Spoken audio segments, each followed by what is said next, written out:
Imagine it's a Tuesday afternoon. You're at your desk or maybe in your car. Nothing dramatic is happening. Then the internet goes sluggish. A few minutes later, your cellular bars drop to zero.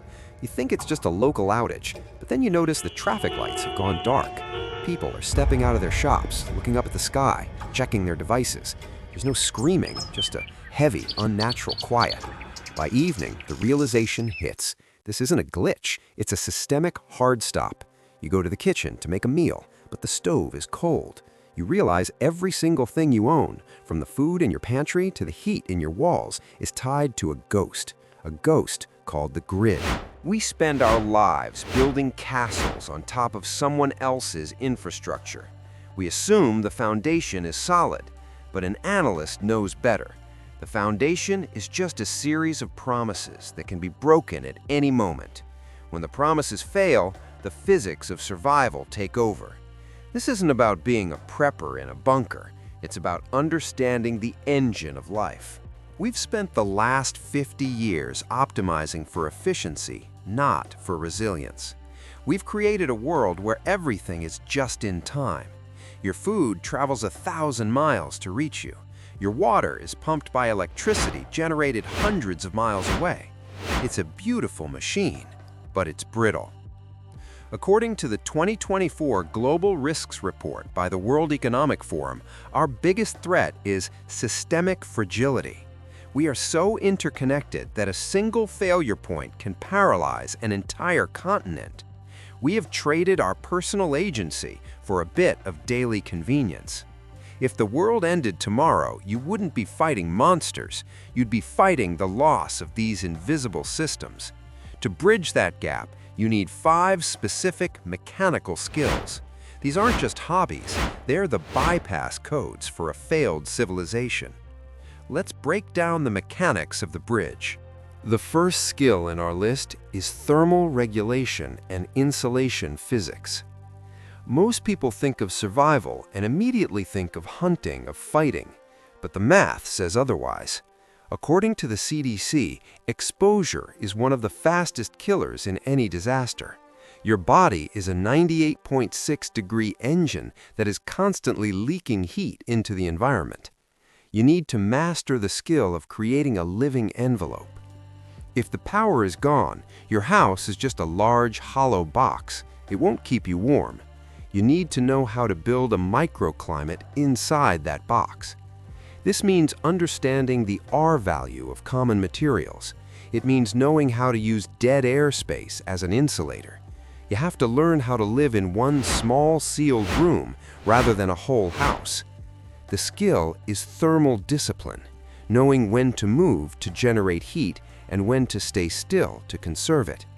If you can't keep your core temperature stable, your decision-making centers in the brain are the first things to shut down. A cold body is a slow mind. The next effective skill on our list is about water logistics and biochemical safety. Water is heavy, hard to move, and even harder to keep clean.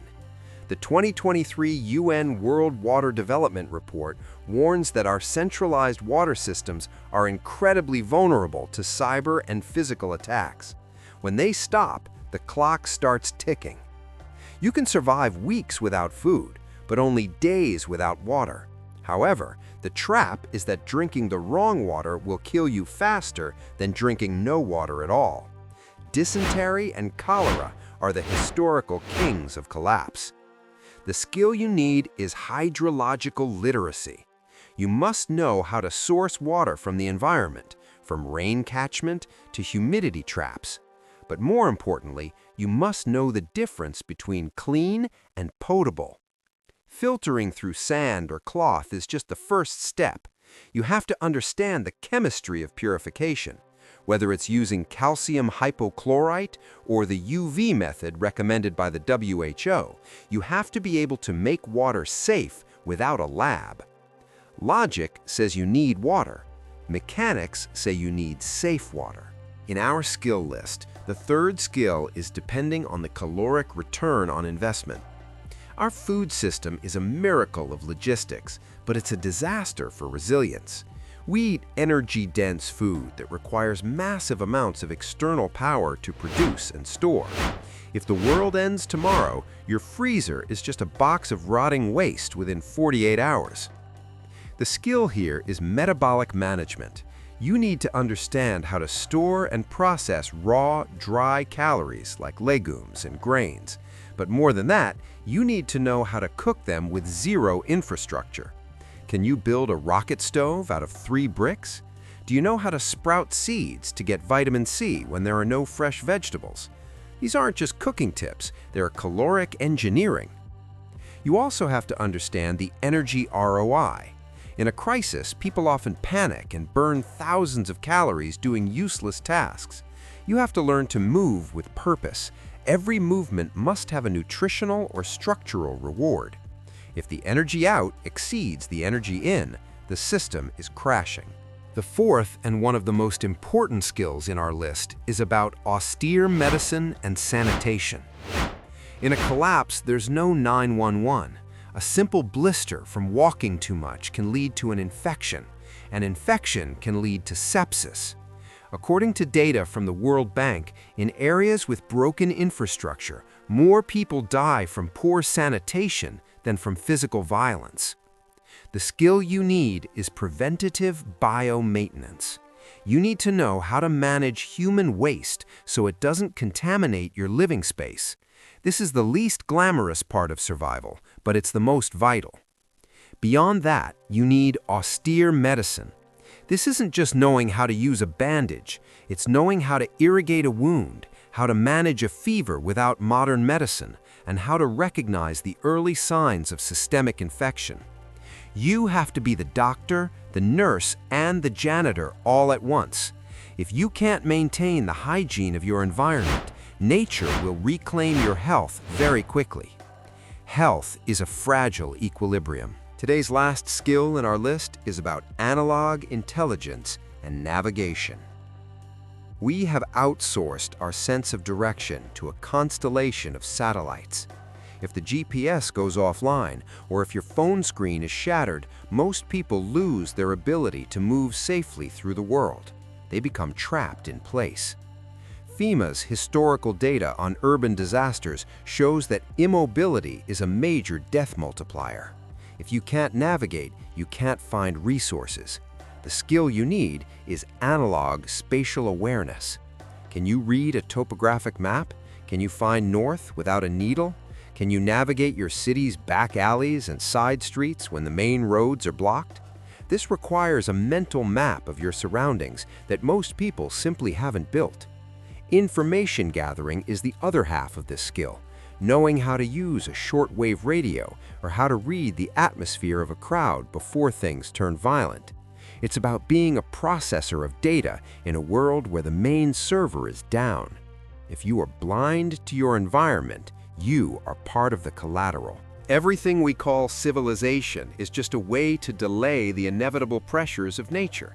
We use electricity to fight the cold. We use pipes to fight the thirst. We use trucks to fight the hunger. When those layers fail, the pressure doesn't go away. It just lands directly on you. Complexity is a luxury. According to a 2022 study in Nature Communications, as societies become more efficient, they lose their internal buffers. We have no buffers left. We have the 5 skills, or we have nothing. The sequence is cold, it's dry, and it's hungry. Don't wait for the Tuesday afternoon when the traffic lights go out. Start the audit now. First, test your off-grid capacity. Turn off your main breaker for a weekend. See how fast your house gets cold and how hard it is to make a simple meal. That's your baseline. Second, invest in analog backups. Buy the paper maps. Buy the manual water filter. Get the books that teach you the skills, because a YouTube tutorial won't help you when the internet is a memory. Third, build your human network. Survival isn't a solo sport. Find 3 people who have skills you don't have: an engineer, a nurse, a mechanic. Create a protocol for where to meet if the phones die. Fourth, practice skill drills. Don't just own a tourniquet, know how to put it on in the dark. Don't just have seeds, know how to grow them in poor soil. The world is a complex machine, and every machine eventually requires maintenance. But when the professional mechanics are gone, the job falls to you. Most people, like Fallout Raccoon, will spend their final hours staring at a black screen, hoping it flickers back to life. They'll wait for a government or a hero that is just as overwhelmed as they are.